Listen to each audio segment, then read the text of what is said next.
बुद्धाला विष घालून मारलं, महात्मा बशीराचा छळ केला, कबीराचे हाल केले, महानुभावाचे चक्रधर स्वामीला मारलं, ज्ञानेश्वराचा छळ केला, तुकारामाची हत्या केली, छत्रपती शिवाजी महाराजाला मारलं, संभाजीला तर बेहाल करून मारलं. अलीकडच्या काळामध्ये महात्मा फुलेवर मारेकरी सोडले. राजर्षी शाहू महाराजांच्या पुतणीच्या लग्नामध्ये बॉम्बस्फोट करायचा प्रयत्न केला, पण बॉम्ब फुटला नाही. ज्या लग्नामध्ये राजशाहूने आपली पुतणी धनगर समाज दिली इंदूरच्या, बाबासाहेबांचा छळ झाला. सफदर जंग 89 सफदर मारलं. सफदर जंग नुक्कड कलाकार, रस्त्यावर पथनाट्य करायचा. मेहनत करने वालों लिखना पढ़ना सीखो, भूख से मरने वालों लिखना पढ़ना सीखो. काय चूक होती त्याची आणि काय त्याचे कुटुंबीय. सफदर अलीला कार्यक्रम नाटक चालू असताना मारलं लोकांनी. बेदम मार दिला. दुसऱ्या दिवशी सफदर अली खतम झाले. 48 तासामध्येच त्याच्या बायकोने तोच नाटक त्याच रस्त्यावर सादर केला. काय कलेजे असेल त्या बाईचं. ही उर्मी आहे जगण्याची आपल्याला. आणि त्याची आई वीरांगना सफदर अलीची. सफदर अलीच्या मोतीवरती म्हणते, सफदर हम तेरे मौत का मातम नहीं मनाएंगे. सफदर हम तेरे मौत का जश्न मनाएंगे. अरे काय कलेज असतो एका बाईचा असतो.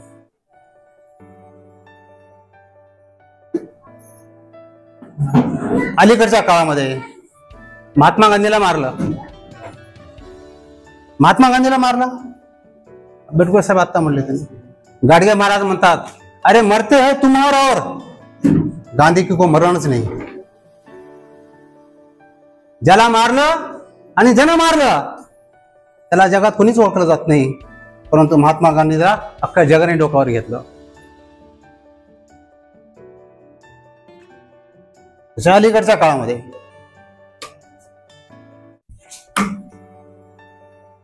दाभोळकरांना मारलं, पानसऱ्यांना मारलं, कलबुर्गीला मारलं आणि त्या आपल्या छोट्या गौरी लंकेशला मारलं. काय गुन्हा होता यांचा. हितसंबंध आडे आले सगळे. भारतातले जगात उदाहरण सांगू तुम्हाला. इसवी पूर्व 4थ्या शतकामध्ये सॉक्रेटिसला विष दिलं. काय चूक होती. प्रबोधन करत होता. अरे राजा अन्याय आहे, तुमच्या धर्मग्रंथात चुकीचं सांगितलं आहे, पाशाने हा स्वतः शिका. त्याला विष देण्यात शिक्षा दिली, त्याला विष देण्याची. त्याला अटक करण्यात आली. त्याचे चाहते म्हणले, तुम्हाला कोर्टातून तुमच्या जेलमधून तो बाहेर काढतो. त्याने म्हणलं नाही, लोक माझी इतिहासात माझी नोंद होईल. हा माणूस डरपोक होता. तर काय कलेज असेल. विष आनंदाने पिला. कशासाठी. सत्यासाठी. सत्यासाठी आनंदाने विष पिणारा जगातला पहिला माणूस सॉक्रेटिस. चार्वाकाला जाळलं. चारू वाघ जो मधुर बोलतो, सत्य बोलतो, तो चारू वाघ. तो एकटा सत्य बोलायचा. त्याचं कुटुंब सत्य बोलणारा झालं, त्याचा समाज सत्यमुळे झाला आणि पंथ निर्माण झाला. त्याला आपण कबीरपंथी म्हणतो. चारवाकपंथी लोक तयार झाले. चारवाकाला का मारलं. अरे होम हवन यज्ञ केल्यानंतर तुमच्या बापाला जर स्वर्ग मिळत असेल ना दादा, हो तुमच्या बापालाच होम हवन जाळना.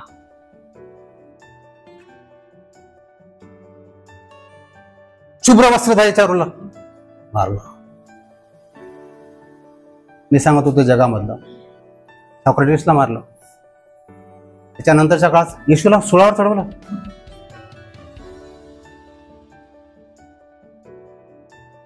सायंटिस्ट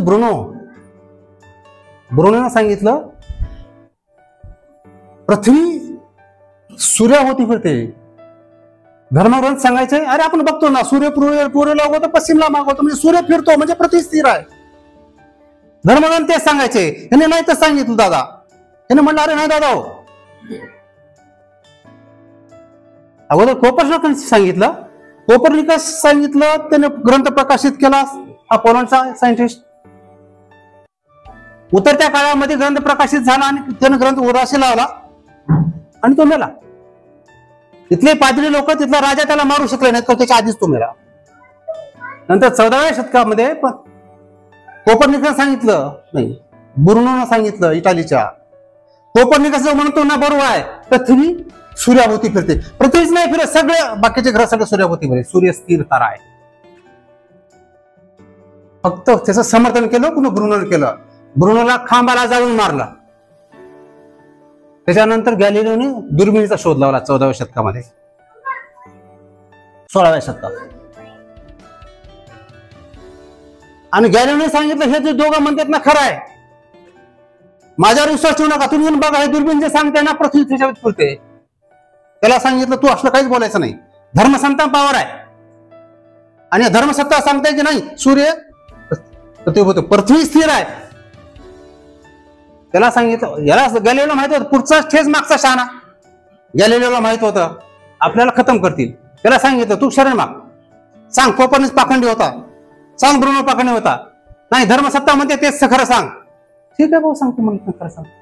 ब्रुनो जाळताना म्हटले कसं करतो जा तुम्ही, ते म्हणलं मी खोटं बोलणार नाही. ब्रुनो म्हणतो दादा हो, मला जाळण्यानं पृथ्वी सूर्याभोवती फिरायचे काही थांबणार नाही, तिचं काम करत राहील. त्याला का सॉक्रेटिसला तेच सांगितलं. सॉक्रेटिस म्हणला शरण गेला सॉक्रेटिस. सॉक्रेटिसला अंधाऱ्या कोटी टाकलं, अजन्म टाकलं त्याला. मार्टिन लुथर किंगला मारलं. अमेरिकेची काळ्या गोऱ्याची लढाई जिंकणाऱ्याला अब्राहम लिंकनला मारलं. जॉन केनेडीला मारलं. भारतात इंदिरा गांधीला मारलं. राजीव गांधीला मारलं. ही ज्या ज्या लोकांना मारलं ना, हित संबंध आड येणारी लोक होती, यांनी त्याला काटा काढला. वामनदादा कर्डकरची कविता आहे, मुर्दा मनूचा मनूचा मीच पाडला रणीग,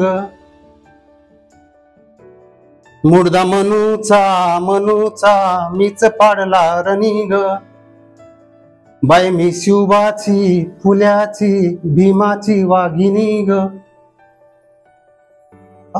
या विचाराने याचा मुर्दा पाडला. म्हणून वाघिणी शिवा म्हणून बाबासाहेब म्हणतात की शिका. सरदारजी बोले अरे मेहनत करने वालों पढ़ना लिखा सीखो, भूख से मरने वालों पढ़ना लिखा सीखो. पढ़ना लिखना शिकला तर तुमची करतील. म्हणून बाबासाहेब म्हणाले की शिका, संघटित व्हा आणि संघर्ष करा. शिकलेला माणूस प्रश्न विचारेल, का हा प्रश्न विचारेल. आणि जगाची ही जी प्रगती झाली ना, लोकांनी का हा प्रश्न विचारला, असेच का तसेच का, म्हणून आपण इथून चालू. तोच प्रश्न दाभोळकर विचारला. पूर्वीच्या वक्त्यांनी सांगितलं, रत्नाकरनी सांगितलं, सुप्रियभाऊनी सांगितलं, बेंडकुळ साहेबांनी प्रकाश टाकला. वैज्ञानिक दृष्टिकोन म्हणजे काय, सायंटिफिक टेम्परामेंट काय. 1953 भारतीय घटनेमध्ये कर्तव्यामध्ये घालताना पंडित नेहरूचं भाषण आहे. पंडित नेहरू म्हणतात की प्रत्येक माणसाने वैज्ञानिक दृष्टिकोन अंगीकारला पाहिजे. त्या काळामध्ये सोमनाथच्या सौराष्ट्र मंदिराचं उद्घाटन करताना पहिले राष्ट्रपती राजेंद्र प्रसाद म्हणले मी मंदिराच्या उद्घाटनाला जातो. पंडित नेहरू म्हणाले आपण सेक्युलर मध्ये आहे, धर्मनिरपेक्ष देशाचे राष्ट्रपती आहेत तुम्ही, तुम्हाला करता येणार नाही. धर्म ही तुमची खाजगी बाब आहे, ती तुम्हाला संसदेनं दिली, घटनेनं दिलेली आहे. हुशार तुम्ही धर्म करा, खाजगी घरामध्ये करा. सारं पदावर बसणाऱ्या माणसाने तुम्हाला जाता येणार नाही. आणि मग पंडित नेहरू त्या विधानसभे लोकसभे म्हणतात 1953 each and every Indian should follow this scientific temperament. वैज्ञानिक दृष्टिकोन अंगीकारला पाहिजे. जगाची प्रगती झाली ती वैज्ञानिक दृष्टिकोन ठेवल्यामुळे प्रगती झाली, का हा प्रश्न विचारल्यामुळे प्रगती झाली. बोलण्याचा मला अधिकार दिला विधानसभेमध्ये, लोकसभेमध्ये राज्यघटनेने दिला. आज मी जे बोलतोय सायंटिफिक टेम्परामेंट वैज्ञानिक दृष्टिकोन बोलतोय, भारतीय घटनेमध्ये बोलतोय मी.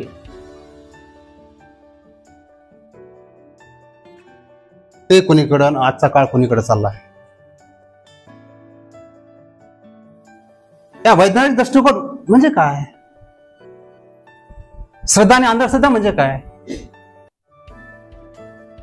आई तिच्या लेकराला म्हणते, बाबा रे ते गरम पातेला आहे, त्या पातेल्याला हात लावू नको. पण कुतूहल असतं, ते बाळ काय करते, त्या गरम पातेला हात लावून बघतं, चटका बसतो.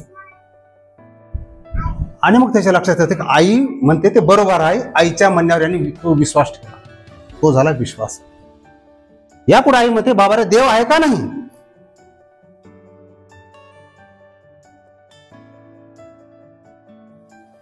पण देवाची प्रचिती, जसा चटका बसला त्याला विश्वास बसला, पण देवाची प्रचिती याला आली नाही, ती झाली श्रद्धा. मला प्रचिती आली का नाही आली? आहे आहे आहे म्हणतात देवाची. गौतम बुद्धाला प्रश्न विचारला, देव आहे का नाही? गौतम बुद्ध फार प्रत्येक गोष्टीला त्याने 6 रुपये सांगायचे. त्याने ते म्हणाले, एक कार्यकर्ता गेला त्यांच्याकडं आणि मला सांगा, म्हणले सांगा तुम्ही फार स्वतः तत्वज्ञ वगैरे समजता, देव आहे का नाही? तुम्ही माझ्या प्रश्नाचं उत्तर दिलं तर मी तुमचा कार्यकर्ता बनतो, नाही तर बनत नाही. गौतम बुद्ध त्याला म्हणाले, काय रे बाबा, मी तुला मूळ चिठ्ठी दिली होती, येऊन तुम्हाला प्रश्न विचार. नाही, तूच माझ्याकडे आलास, मला प्रश्न विचारतोस तू, तरीही सांगतो सांग, देव आहे का नाही? गौतम बुद्धांचा विचारच केला नाही. देव आहे म्हटलं नाही, नाही म्हटले नाही. ते काय म्हणले, समज तू आणि तुझा दोस्त जंगलातून चालला आणि एक शिकाऱ्याचा बाण चुकून तुझ्या मित्राला लागतो. तुझं पहिलं कर्तव्य काय राहील? काय कर्तव्य म्हणला, सांग ना, काय करशील? त्या चोराच्या ज्याने बाण मारला त्याला शोधण्यासाठी जाशील का, तर बाण घुसून त्याला मित्राला दवाखाना घ्यायचा प्रयत्न करशील, वैद्याकडे घेऊन जाशील? अर्थातच म्हणलं वैद्याकडे घेऊन जाईल. अरे मग तीच प्रायोरिटी आहे. देव असला तर तो दिसेल ना, नसला तर प्रश्नच नाही. जनाबाई देवाला देव भाड्या म्हणते. तुकारामाचा मग देव आहे ऐसी वदवावी वाणी, नाही ऐसा मनी अनुभवा. तुकाराम महाराज म्हणतात, अरे अख्खी लाईफ गेली विठोबा विठोबा करत, आणि पूर्वीच्या मतापेक्षा या नंतरचं मत हे माणसाचं खरं मत असतं. तुकारामाला अनुभूती आली, देव आहे ऐसी वदवावी वाणी, नाही ऐसा मनी अनुभवा. समोरचा माणूस म्हणत असेल ना देव आहे का, त्याला सांगा, एक नाही दादा 33 कोटी देव आहेत. स्वतःच्या मनाची खाते करून दे, येडाय साला, नाही ऐसा मनी अनुभव, कुठलाच देव नाही.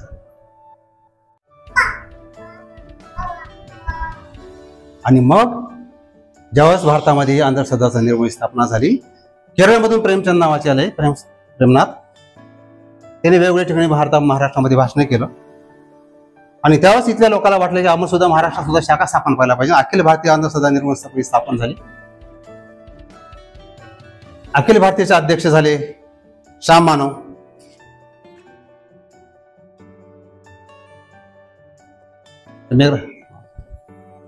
आणि मग महाराष्ट्रामध्ये मग या अंधश्रद्धा निर्मूलन परत विचार मतभेद झाले.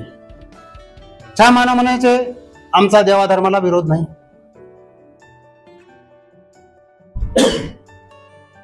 आणि एक गट म्हणायचा, अरे सगळे अंधश्रद्धा तर तिथून सुरू होतात, मूळ समस्याच कशी काय करता येईल. 2 गट पडले महाराष्ट्रात. म्हणून सर्व मुळाशी कारण काय माहिती का, देवही आहे. जगामध्ये नास्तिक लोकांनी जेवढी प्रगती केली तेवढी आस्तिक लोकांनी केलेली नाही. माझा देश महान, माझा देश महान म्हणती लोक नादान या भारतात. अरे आम्ही आमच्या टीव्ही पिटून घेतो, माझा देश नादा आहे, विश्वसत्तावाला आहे, धर्मगुरू वाला आहे. लिव्हिंग स्टँडर्ड बघितलं परवाचं, लिव्हिंग क्वोशंट, माणसाचे क्वोशंट असतात, गुणवत्ता, emotional quotient, IQ, intelligent quotient, जीवनाची तुमची गुणवत्ता काय. अरे 822 नंबर आहे तुमचा जरा जेव्हा जगामध्ये 122, 196 देशामध्ये. फिनलंड, बांगलादेश तुमच्या पुढे जीवनशैलीमध्ये पुढे आहे. जीवनाची गुणवत्ता कशावर ठरवायची. अरे तुम्ही चंद्रावर चाललात, गर्भार माझ्या माया बहिणीला दवाखाना मिळत नाही, कुपोषणा माझे लेकर मरतायत, दारिद्र्य देश पिटलेला आहे, रस्ते नाहीत, लाईट नाही, पाणी नाही, लिव्हिंग स्टँडर्ड काय तुमचं, आणि या उपर सौख्य कुठं आहे? भूतान समाधानी देश आहे. आणि जेवढ्या हत्या धर्माच्या नावावर झाल्या तेवढ्या कुणी महायुद्धात झाल्या नाहीत. सर्व धर्मामध्ये कोणी धुतल्या तांदळासारखा नाही. धार्मिक म्हणायचं हत्या करायच्या, अरे त्याच्यापेक्षा आमच्यासारखे नास्तिक परवडले. नीतीने वागतो आम्ही.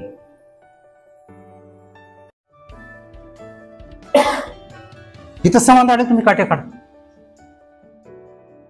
म्हणून वैज्ञानिक दृष्टिकोनाच्या सगळी समस्या इथून देवापासून सुरुवात होते. आणि महात्मा फुले म्हणतात देवाच्या मध्येच वादासाठी देवाची निर्मिती झाली कशी? सनातन काळापासून पूर्वी कसा माहिती आहे का? लोक शिकलेले नव्हते. 3-3.5 लाख वर्ष गेले माणूस व्हायला. पृथ्वी लाल गोळा होता, फुटला, पृथ्वी निर्माण झाली, जलचर झालं, अमेबा निर्माण झाला, जलचरामधून पुन्हा एक माणसं झाला, आणि माणसाचा हा उपाय उत्क्रांत झाला. मग माकडे पुरुष होते. आता विनोदाचा किस्सा मला सांगितलं. एक पोरग म्हणते आई आई, आणि बाबा म्हणत होते की आपले पूर्वज माकड आहेत. आई म्हणते त्यांच्या खानदानाचं मला काय माहित नाही बाबा.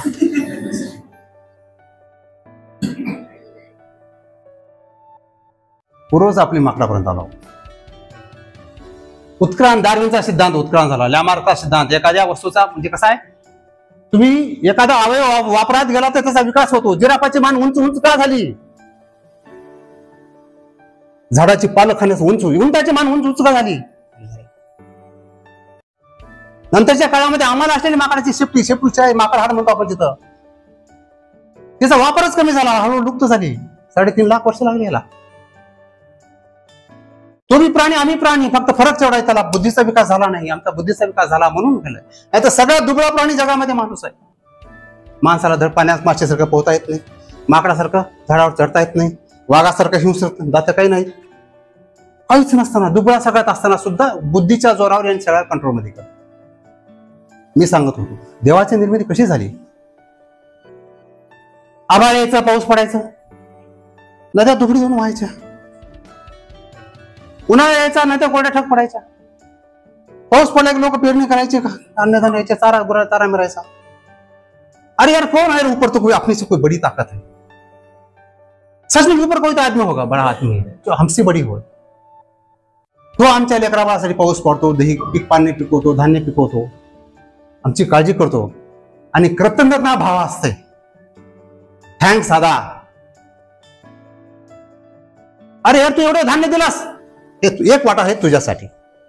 आणि काल्पनिक देवाची निर्मिती झाली, आणि या काल्पनिक देवाचं रूप झालं. आणि मग ते इराणमधून आलेले जे पर्शियन लोक होते त्या पर्शियनचा ताबा घेतला.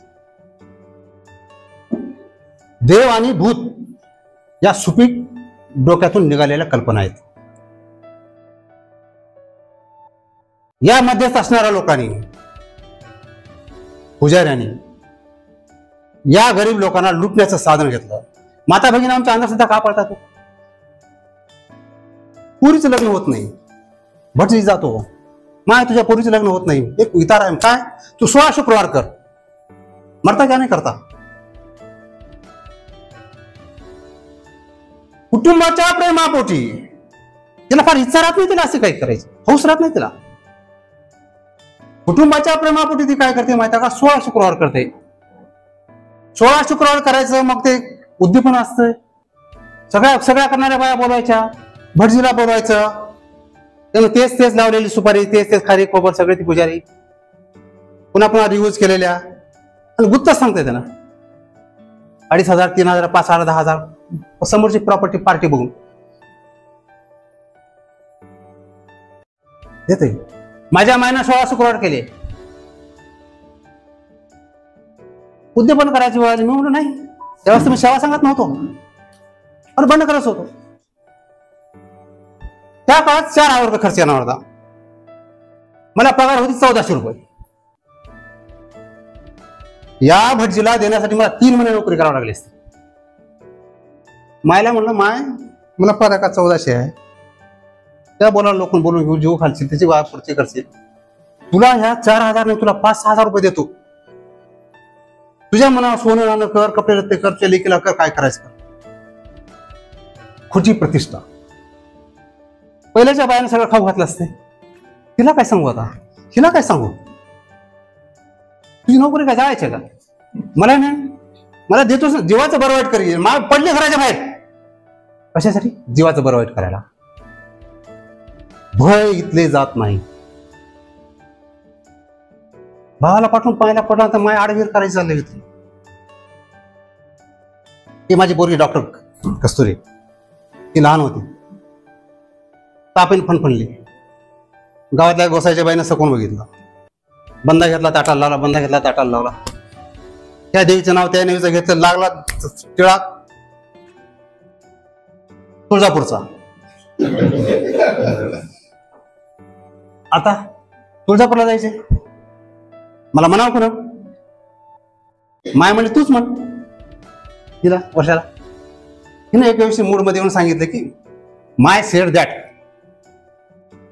काय म्हणाले, माय म्हणाले की कस्तुरीला असं असं तुळजापूरची देवी निघाल्या आणि आपल्याला जाऊन देतं तेच उद्दीपन करून तेल वगैरे टाकून यायचे. असं अच्छी बात आहे, जा. खरं कोण कोण जावं, तू आणि माय जा. खरं म्हणलं, अगं बाई जा म्हणलं तुला, पण एक आठ आहे माझी. काय, तुळजापूरला जायचं, तुला जे काय करायचं, परत येताना शिरूरला मायजवळ कस्तुरीला द्यायचं आणि तू हडोतीची वाट धरायची, परत यायचं नाही. हडोती सासरवाडी. बघ माय बल्ला आहे, तुळजापूरची देवी गेली खड्ड्यात. पुरुषाला आवडते माझ्या बायकोनं वटपौर्णिमेला फेऱ्या घालाव्या, माझी इच्छा असते. एखादी वेळेस समजा आमच्या चळवळीत नाही घेतले, आज गेलीस तू का, तुला मी पसंत नाही का, दुसरं कोण आहे तुझ्या मनात.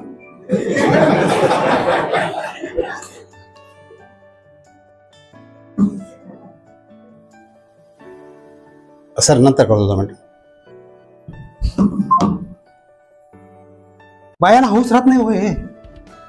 माझी पुरुष सप्ताक पद्धत, बायकोनं मला पती देव, माझी पूजा केली पाहिजे, त्यांना मला सन्मान केला पाहिजे, सहकार्य नाही, पती देव. कशाला माझ्या झंझट, इच्छा असो वा नसो, बायकोच्या बाजारात बाया निघाल्या तर त्याच्यासोबत जायचं, साडी नसून जायचं, फेऱ्या घालून यायचे, विषय खतम. अरे जन्म हाच नवरा कसा मिळेल माय, तो नवरा आधी म्हणतो, कारण करताना आम्ही पट्टे हुशार असतो, 5, 7, 8, 10 वर्ष जप ठेवतो. म्हातारपणाला सेवा करायला पाहिजे ना हक्काची. ह्याला वाऱ्या गेलं कोण करायचं, हे उष्ट नागरा कोण करायचं, म्हणून बाई कमी वयाची करायची. कशासाठी, आपली हक्काचा माणूस मिळतो ना सेवा करायला. बाई काय म्हणतात, मला अहो मरण येऊ दे, अहो कुंकू कपाळावर असताना मला मरण येऊ दे. अगं बाई तुला आव्हान मरेन, पण ते नाही ना, ते आधी जाते ते दोघांमध्ये एवढा जन्म कसा म्हणतो 10-20 वर्षात पुढं, आणि तू पुन्हा मागे जाणार, तुला जन्म हा कसा नवरा मिळेल. काहीतरी फापट पसारा सांगितलं, भज गोविंदम मूढमती. आम्ही डोकं घाण ठेवून भजत गेलो. का प्रश्न विचारा, सत्सद वेळ बुद्धीला का प्रश्न, म्हणजे वैज्ञानिक दृष्टिकोन तोच सांगतोय. मी म्हणतोय, गौतम बुद्ध म्हणतात, काला मानो कार्यकर्त्याला उद्देश. मी म्हणतोय म्हणून खरं मानू नका, कोणीतरी महान पुरुष सांगतो म्हणून खरं म्हणू नका, तू सगळे समाज करतो म्हणून खरं म्हणू नका. तुमच्या सत्सद विवेक बुद्धीला पटलं तर ते स्वीकारण्याचं बंद करा.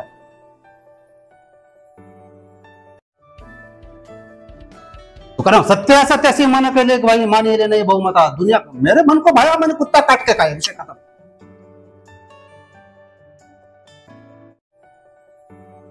अरे भारतामध्ये 70-80% लोक दारू पितात. बहुसंख्य वा मेजॉरिटी लोकसंख्येमध्ये मेजॉरिटी कॅरेजला असं जर करायचं ठरवलं तर दारू पिणारे, तंबाखू ओढणारे, गुटखा खाणारे मेजॉरिटी संख्या जास्त आहे. म्हणून तर खरं म्हणायचं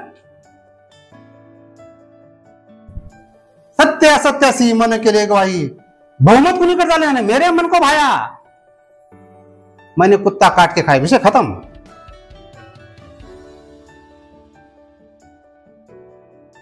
मग खरं कसं मानायचं? वैज्ञानिक दृष्टिकोन काय सांगतो? मी म्हणतो म्हणून नाही करायचं. सगळे लोक करतात म्हणून नाही करायचं. बिलकुल साहेब म्हणले आता सगळे लोक जत्रेला चालत म्हणून लोक जत्रेला जातात. काय चल चल चल चल रे चल उग चल हौसे नवसे गौसे. तथ्य तपासायचं. आपण सोनं तपासून घेतो की नाही? एखादी पिवळी वस्तू आहे, तुम्हाला दिली बाई हे सोनं आहे घातलं, बाई खात्री करते, सोनाराकडे जाते, सोना त्याला जाळतो. ओरिजिनल सोनं असं तर उजळून निघतं, तिथं असं तर पाणी होऊन जातं. अरे मग जीवनामध्ये असणारे अंधश्रद्धा सदा आम्ही तपासून काय घेत नाही. तपासून घ्यायच्या, निकष लावायचे. किमान निकष कोणते? पहिला निकष ऐतिहासिक सत्य आहे का?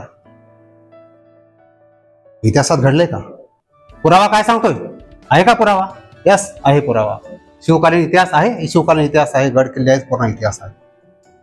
दुसरा निकष वैज्ञानिक दृष्टिकोन. 2 आणि 2 4 होतात. इथं 4 होतात, काश्मीरमध्ये 4 होतात, लंडनला गेल्यावर 4 होतात. दुधामध्ये दही टाकलं की दूध विरजन परत दही होतं. इथं जगात कुठे बी होतं. बायोबॅक्टेरिया तयार होतात, लॅक्टोबॅक्टेरिया नष्ट होतात.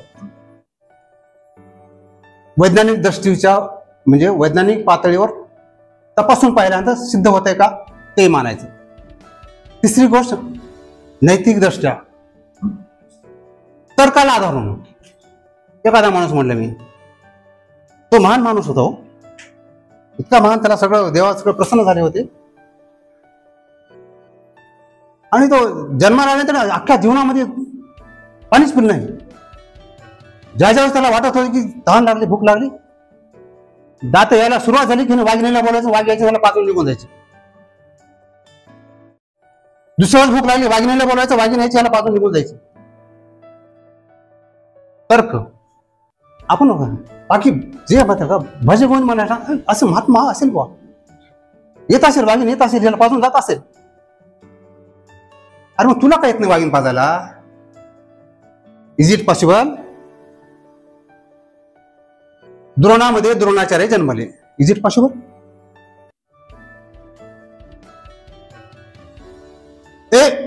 धर्माची चिकित्सा करायची नाही का? ऋषीचं कुळ, नदीचं मूळ विचारायचं नाही, नरकात जाशील. अरे बापरे, नको, झंझट नको. नरक कशाला? या गोष्टीवर दहशत पसरली गेली आणि कोण चिकित्साच करा तयार नाही. ऋषीचं कुळ विचारावं तर सगळं बिभत्स आहे. नाही आंबा कोण लेकर होते अरे पोरानो?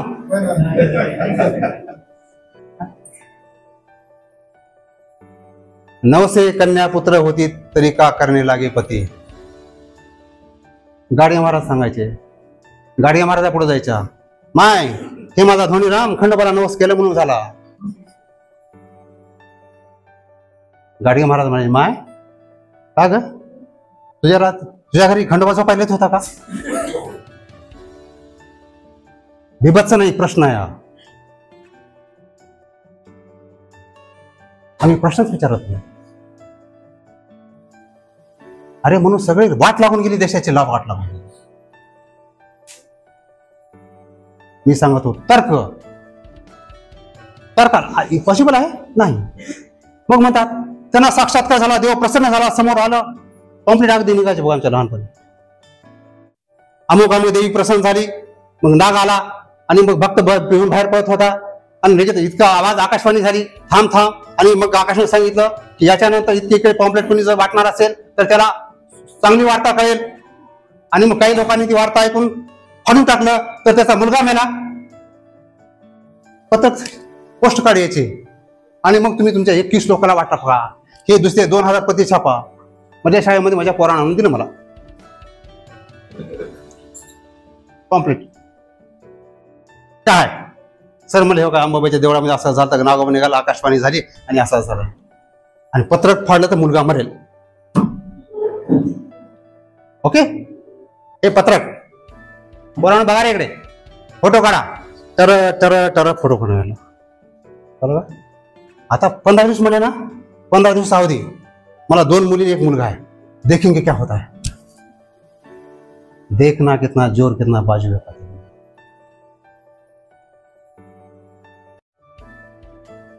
अरे कोणीतरी पुढे यावं लागतं हे असं भय काढायचं असेल तर. आणि मग विज्ञानाच्या आधारावर टिकत नाही ऐतिहासिक दृष्ट्या टिकत नाही तर्कावर आधी टिकत नाही ती मला लागू होत नाही. ती गोष्ट प्रत्येक गोष्टी धसाल टिकते काय नाही पाकाण काही मला पसरू नको सर माझा टाइमपास करू नको. आणि मग जे धर्मग्रंथ लिहिले गेले काय कपाळावर डोळा 4 हात माणूस अंगावर जन्मतो. मनुस्मृती सांगते अथर्ववेदामध्ये सांगितलेलं आहे. अरे आम्ही चिकित्साच केली बाबासाहेबांनी चिकित्सा केली रेडिएशन रामानेचा. अथर्ववेद सांगतंय सूर्य आकाशामध्ये का फिरतो. अथर्ववेद सांगतंय एखाद्या बहुजनाच्या बाईला जर पूर्वीचे 5 नवरे असतील आणि 6वा हात जर समजा ब्राह्मणाने धरला तर तो 5 नवऱ्याचा नंबर कट होतो आणि 6वा हात त्याचा होतो आणि जगाला सांगायला हे सूर्य आकाशात फिरतात. हे नाही बाबासाहेबांनी मनुस्मृती जाळली. महिलाला दुरुस्त महिलाचे अधिकार काढून घेतले होते.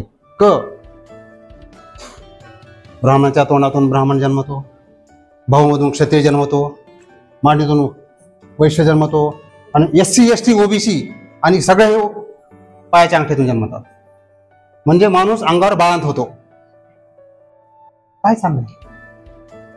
आणि मग असा का प्रश्न आमच्या धर्म चिकित्सा करायचं नाही. धर्म चिकित्सा करायला सांगते सायन्स सांगतं भारताची घटना सांगते त्या चिकित्सा करा. कोणता धर्म शिकवाय तुमचा मर्जी चिकित्सा करा. आणि जे लोक या गोष्टीची चिकित्सा करतात ते वैज्ञानिक दृष्टीने अंग बाळतात आणि ह्याचे अंग कोणते आहे निर्भयता येते. याच्यामुळे काय होते माणसाची निर्भयता येते.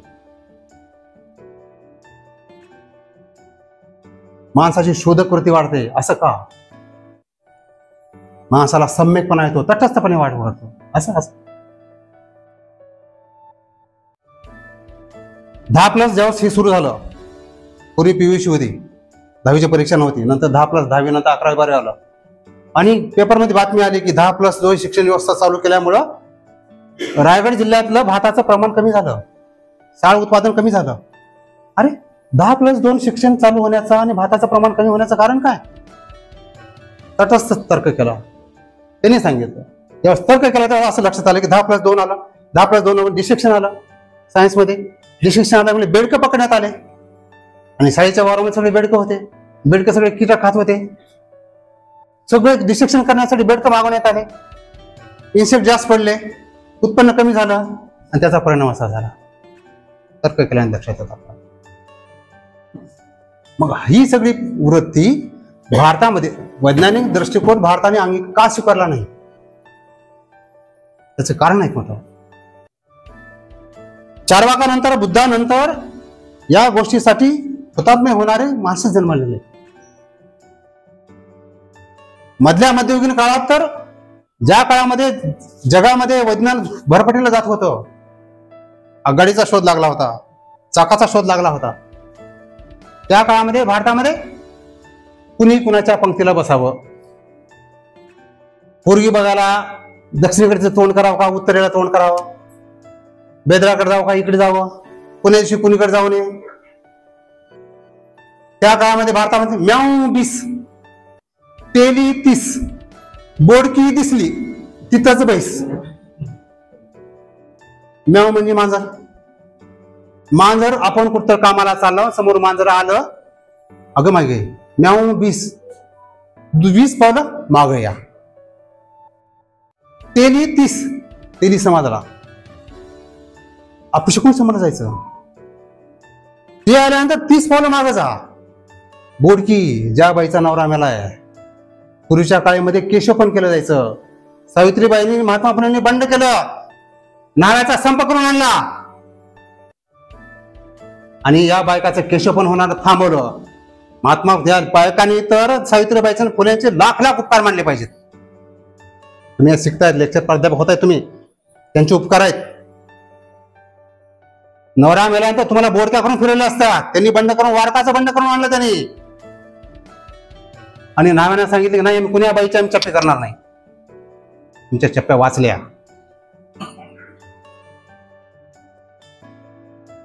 बोडकी दिसली तिथंच बैस. गुन्हा काय हो तुमचा? आपला नवरा गेला, तुमचा गुन्हा काय? का तुम्हाला येत नाही द्यायच्या? मी सांगतो, तेल्याला अपशकुन का समजलं होतं? ज्या ज्या सत्कर्माला या लोकांचे सत्कार केले, पाठिंबा दिले, त्या लोकांना त्यांनी अपशकुन समजलं. वारकाला अपशकुनी समजलं का? होते जिवाजी म्हणून वाचले शिवाजी. सय्यद बंडाने जेव्हा शिवाजी महाराजांवर दांडपट्ट्याचा वार केला, तेव्हा जीवा महालेने वरच्यावर उडून त्याचा हात कलम केला. हा जीवा महाले हा वारिक समाजाचा होता, न्हावी समाजाचा होता. यांनी जर त्याचा हात वरच्यावर कलम नाही केला असता तर भारताचा इतिहास वेगळा राहिला असता, शिवाजी महाराज घरात झाले असते. अरे शिवाजी महाराज मरायला पाहिजे होते, यांनी वाचवले, यांनी पुन्हा या वारकाच्याने वाचवले. आणि या तमाम जातीलाच याने काय केलं, समाजाला यांनी अपशकुन ठरवलं. खेड्यापाड्यामध्ये अरे यार पुण्या वारकाचं तोंड बघितलं सकाळी सकाळी. तेली समाजाला तुकोबारायांची हत्या झाली, तुकोबारायांचे ग्रंथ बुडवले, गाथा बुडवल्या पाण्यामध्ये. पाण्यामध्ये गाथा बुडवल्या, वर आल्या कशा? ही तुकाराम गाथा आली कशी? त्यांचे सहकारी होते संताजी जगनाडे तेली समाजाचे. तो माळेगावात गेला, तो लोह गावात गेला, कोकण गेला, मर्शिनीला गेला. त्यांनी सांगितलं बाबा रे तुकाराम महाराज इथं आले होते, हो आले होते. इथं कोणत्या अभंगावर कीर्तन केलं? त्यांनी लोकांनी सांगितलं ह्या कीर्तन केलं, काढलं लिहून घेतलं खरखर खरखर. त्या गावात गेला, अभंग लिहून काढले खरखर कर. आणि ही गाथा तरली, पाण्यावर नाही तरली, लोकवाणीवर तरली. आणि म्हणून या लोकांनी तमाम समाजालाच बदनाम केलं. वारकाचं तोंड बघायचं नाही, तेलाचं तोंड बघायचं. मी सांगत होतो, भारतामध्ये या वैज्ञानिक दृष्टिकोनाला पुष्टी का मिळाली नाही? मी सांगत होतो, ज्या काळामध्ये जगामध्ये क्रांती होत होती त्या काळामध्ये आमच्या इथं हे चाललं होतं, कुणाच्या पंथीला बसावं. अस्पृश्य लोकांच्या कमरेला खराटा राहायचा. पेशवाईच्या काळामध्ये रस्त्यावर थुकायची बंदी होती, गळ्यामध्ये मडका अडकावायचं, थुकला असतं त्या गाडग्याचं थूक. गावात फिरायचे, अंधाऱ्या रात्री फिर, आणि दिवसा फिरलास तर तुझ्या पावलाचे ठसे उठता कामा नाहीत म्हणून बाटलीला खराटा होता अपशकुनी.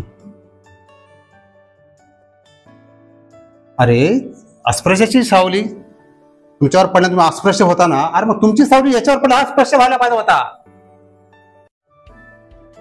पंढरपूरला सगळी संत महात्म्याची महाराज लोकांची सभा भरली. गाडगे महाराज गाव सगळे हागंदारी साफ केली आणि कोपऱ्यामध्ये थांबले होते. गाडगे महाराज स्टेजवर बोलवलं, त्यांनी म्हणजे गाडीवर नाही येणार स्टेजवर, मी तिथं थांबतो. सगळे रथी महाराज दांडेकरांचे भाषण वगैरे झाले. आणि तिथून गाडगे महाराज त्यांना ओढून म्हणतात, एक करा महाराज दांडेकर साहेब, तुम्ही आम्हा सगळ्याला बामन करून घ्या. समस्याच मिटेल. काय क्रांतिकारक माणूस होता. जपानमध्ये सुमोराई टाटा सुमो, सुमोराई दांडगे पैलवान, सरंजामी लोक, हिरोशिमा नागासाकीवर बॉम्ब हल्ला झाला. या सगळ्या राजसत्ता असलेल्या लोकांनी काय केलं, आपलं राजपथ गावी टाकलं, सरंजामीपणा सोडून दिला, लोकांमध्ये मिसळले. जपान कुठल्या कुठे प्रगती करत गेला. उच्च नीतीचे वाटा. गाडगे महाराज प्रश्न विचारत, का रे बाबा तू उच्च, तुझ्या आईच्या पोटात यायची वाट वेगळी आहे, तू निश्चित आहे, त्याची आईची पोटात यायची वाट वेगळी आहे का? तू उच्च हा बीच का? त्याला सिंगाले का? ह्याला सिंग नाही का? हे गाडगे महाराज अख्ख्या जन्मामध्ये त्यांनी कोणाला पाया पडू दिलं नाही. आणि डॉक्टर बाबासाहेब आंबेडकर कधीच कोणाच्या पाया पडले नाहीत, गाडगे महाराजाच्या पाया पडले. जो कोणी मारायला गाडगे महाराजच्या पाठीत काठी मारायचे. बाबासाहेब गेले 13व्या दिवशी गाडगे महाराज गेले. अरे ठार अडाणी माणूस, त्याचं नाव विद्यापीठाला आहे. अमरावती विद्यापीठाला गाडगे महाराजांचं नाव आहे, नागपूर विद्यापीठाला नाव आहे.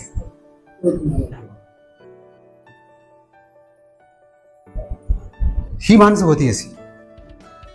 मी सांगत होतो राजाश्री का नाही मिळाला, बौद्ध धर्म पसरला, पण आपल्या देशाचं दुर्दैव असं आहे की आम्हाला महापुरुष पचले नाहीत.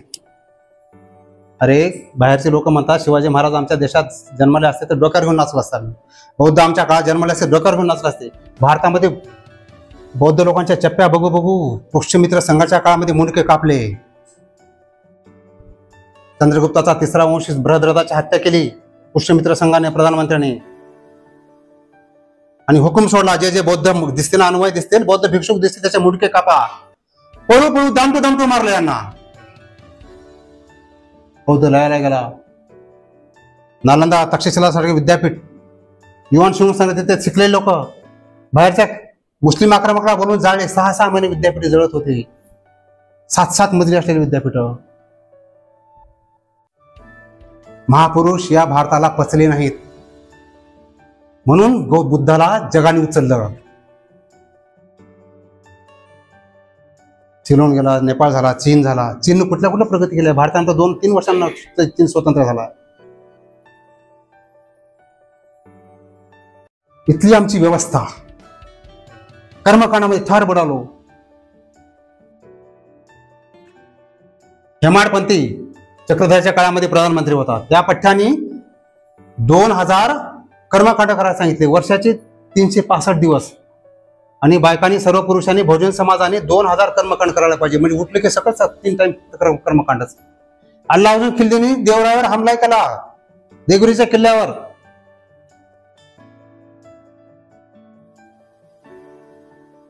हमला केला. इकडे बघतात काय अल्लाउद्दीन खिल्जीचे सगळे एकाच जेवणावर जेवण करतात, इकडे बघतात मग ह्याची चूल वेगळी आहे, त्याची चूल वेगळी आहे, त्याची चूल वेगळी आहे. अल्लाउद्दीन खिल्जी में क्या चल रहा है. त्याचा प्रधानमंत्री महाराज यहाँ पे ऐसे म्हणत आहे, यहाँ पे एक बेटी काय रोटी बेटी नाही म्हणते. यहाँ पे एकमेकाला शिवून घेत नाहीत. अन्न खाऊ आजच्या आपण युद्ध जिंकलं. अरे लढणारे लोक एकमेकाला शिवून जर घेत नसतील तर आपलं युद्ध जिंकलं. आणि नेमकं तेच झालं. त्या पूर्वीच्या काळामध्ये दिवस मावळ्या युद्ध थांबायचे आणि मग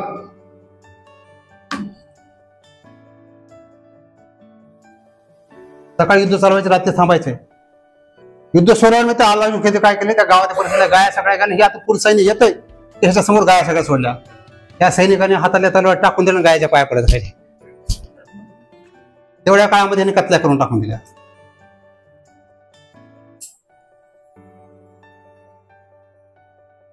इथल्या राजसत्तेने यांना बळ दिलं नाही, इथल्या समाज व्यवस्थेने यांना बळ दिलं नाही. घरामध्ये तुमच्या आमच्या काय, शाळेमध्ये काय, शाळेत पोरं विचारते प्रश्न का, गुरुजी गुरुजी नारळात पाणी का. गुरुजीचं उत्तर बेटा देवाची करणी नारळात पाणी, विषय खतम. पुढचा प्रश्न पोरग विचारतंय आणि गुरुजी काही काही नारळात नसते की पाणी. त्याचं उत्तर बेटा देवाची करणी काही काही नारळात नसते पाणी, विषय खतम.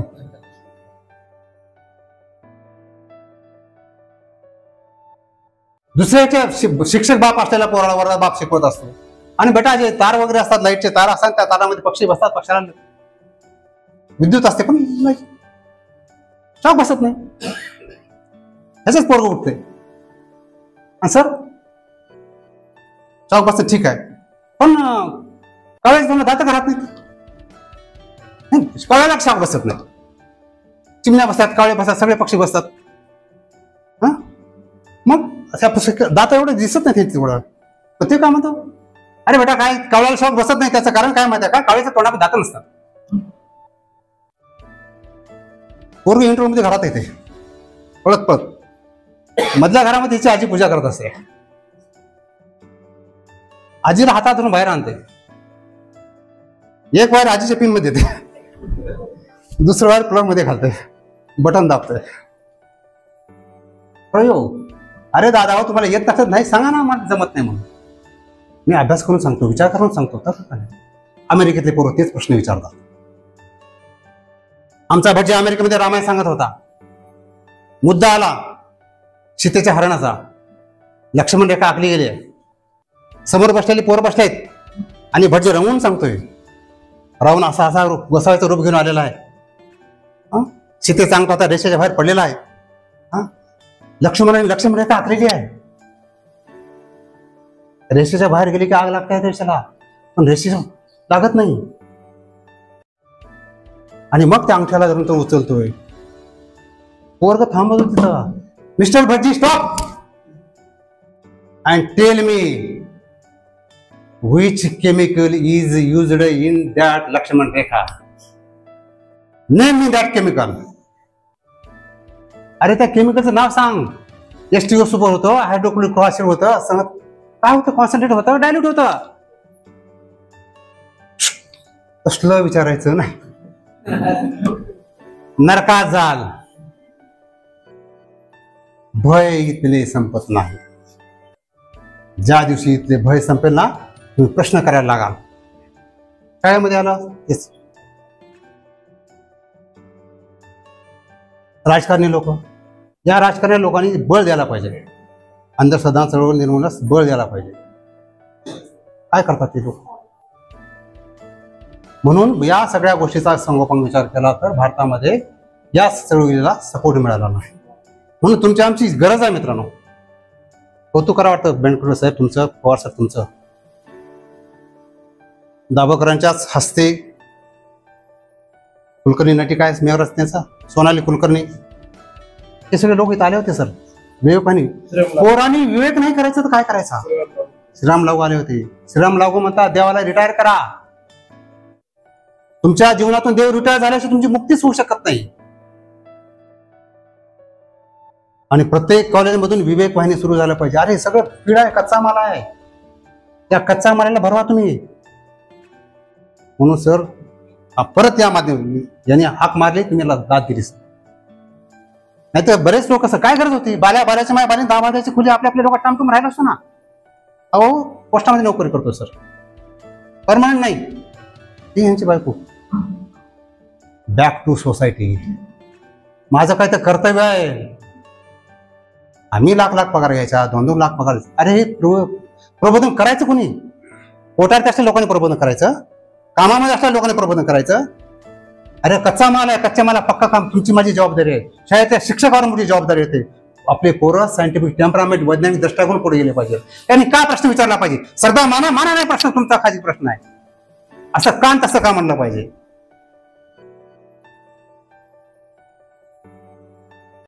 आवाळामध्ये वीज गडगडते, पोरग म्हणते माय गडगड काय वाजले, माय म्हणते तिथं तुझी सासू दळून दळाले. कसं चालेल? जेम्स वॅट चुलीला लाकडा घालत होता, भात चुलीवर शिजत होता. त्या भाताच्या वाफेनं पातेल्यावरचं झाकण फडफड करत होतं. त्याच्या डोक्यात प्रकाश पडला. तो म्हणते आई ते पातेला काय फडफड करतोय? तिने म्हणजे नाही मध्ये खाली भूत आहे म्हणून तिला. बाबा रे मी अडाणी आहे, तू शाळेत जा, शिक, बघ. आणि यांनी विचार केला ज्या बातमीमध्ये एवढ्या पातेल्याच्या बातमी एवढी ताकद आहे, आपण जास्त वापर एकत्र केली तर काय होईल? वाफ्याच्या इंजिनचा शोध लागला, रेल्वे चालायला लागले. आणि आम्ही मग भारतामध्ये रेल्वे आली. लोकांना बसू दामटू रेल्वे बसावं लागलं. लोक बसना गेले. इंग्रजाचा पोर मोठा आकली बिन बैलाचा गाडी कसा टाकली? भूत आहे भूत. असं कुठं असतं का? बिन बैलाची गाडी कुठे वडली जाते का? बसायला लोक घाबरून आले. त्यांना पैसे द्यावं लागलं, कानाखाली पिस्तूल लावावं लागलं. आणि मग हे सुरू झालं राजा भाऊ. कहा जा रहे हम भाई. म्हणून राजा भाऊ सर तुमचं कौतुक करावं तेवढं कमी आहे. तुम्ही अशा लोकांना द्या की लोक मरमर करतायत. सर कुणीतरी बघता येतो मरमर करतो, आपण करतो, तुम्ही महिनाभर बेजार होता, काय करता तुम्ही, लोक थांबून घेता, कुणी तर पैसा आपला खर्च करतो. आणि हे आपलं होतंय सर. बॅक टू सोसायटी हे माझं कर्तव्य आहे. मी माझ्या समाजाला देणं बाकी आहे. मग आम्ही काय देऊ शकतो? तुमच्या हातात आहे. वैज्ञानिक दृष्टिकोन द्या, या लोकांचा बळ द्या. बौद्ध धर्म पसरला, तिथल्या राजाने त्यांना राजाश्रय दिला. आता राजाश्रय नाही, पण अशा लोकांना महेंद्र खंडागळसारखे लोक आहेत, विपर बंधू आहेत, जे सदैव या लोकांचे पाठी असतात सर. सुप्रभू सगळे पाठी लोक असतात. तू चल पोट कर. आणि प्रत्येक गावामध्ये, प्रत्येक कॉलेजमध्ये, प्रत्येक शाळेमध्ये विवेक वाहिनी शाखा सुरू व्हायला पाहिजे. तर खऱ्या अर्थानं आज या नरेंद्र दाभोळकरांना खऱ्या अर्थानं श्रद्धांजली दिल्यासारखं होईल. मित्रांनो एक किस्सा सांगतो आणि थांबतो. एक 5 मिनिट.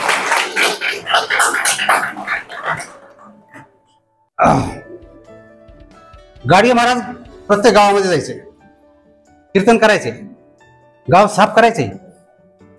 त्या गावामध्ये गेले, गाव सगळं हाळंदारी साफ केली आणि आता पारापुढे समोर जाऊन बघतायत. लोक येतील, बघतील, कीर्तन करून. लोक यांच्या समोरच नाहीत. त्याच ठिकाणी दुसऱ्या बाजूला एक जुना मोठा मोठा महाराज आला होता आणि लोक सगळे, दाढी सगळी आहे, पांढरी झालेली आहे, वृद्ध झालेला माणूस, आणि लोक सगळे महाराज मारून त्याचे पाया पडायला लागले. गाडगे महाराज जाऊन बघतात, 2 मिनिट लेकरांना, इकडे गर्दी का तिकडे पाहिला, गर्दी डोकावून बघतात. सगळे महाराज काय करतात, वो महाराज कधी जातो म्हणतात, मी कधीच आहे, त्रेतायुगापासून आहे. कधी? त्रेतायुग म्हणजे रामायणाचा काळ. त्रेतायुग, द्वापारयुग, इसवी सन 2024. अरे एवढा मोठा जुना महाराज, अजून लोक पाया पडायचे. आणि मग काय केलं, बायका ज्याच्या पाया पडायला गेले की हो नको बेटा नको बेटा म्हणायचं, बायाचा दंडा धरून उचलायचा. पोरांच्या लक्षात आला हा चावटपणा करतोय.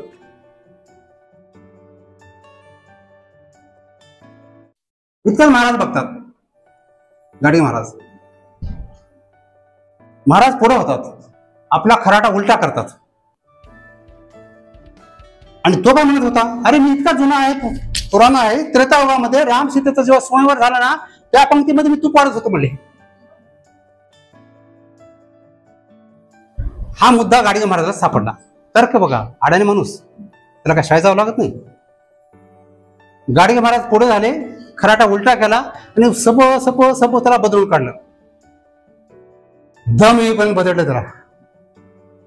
थकले लोक, महाराज त्याला का मारता तुम्ही? त्याने म्हणले आत्ताच का बघा. तो काय म्हणला म्हणले, त्रेतायुगामध्ये राम सीतेच्या स्वयंवरामध्ये हा पंक्तीला तूप वाढत होता म्हणले. ओके बरोबर आहे म्हणले. बाजूच्या पंक्तीला मी बसलो होतो म्हणजे. 3दा माझ्याकडून गेला तूप करीत. मी त्याला तूप दे म्हणाला म्हणला. मला तेव्हापासून भेटला, आज भेटला म्हणले मला. मित्रांनो, असे का प्रश्न विचारत चला.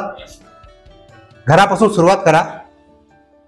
घरामध्ये माता भगिनी देव मानतात म्हणून त्यांनी गटावर म्हणू नका. त्यांना समजून घ्या, समजून सांगा, त्यांचं प्रबोधन करा आणि विज्ञानाचा दृष्टिकोन पाळा. निर्भय व्हा तुम्ही, भय नाही ना. जो तुकारामाचा का बघा, शिका सूत्रे यांचा तोडी तू संबंध, तुझ नाही बाध नाही. शिका,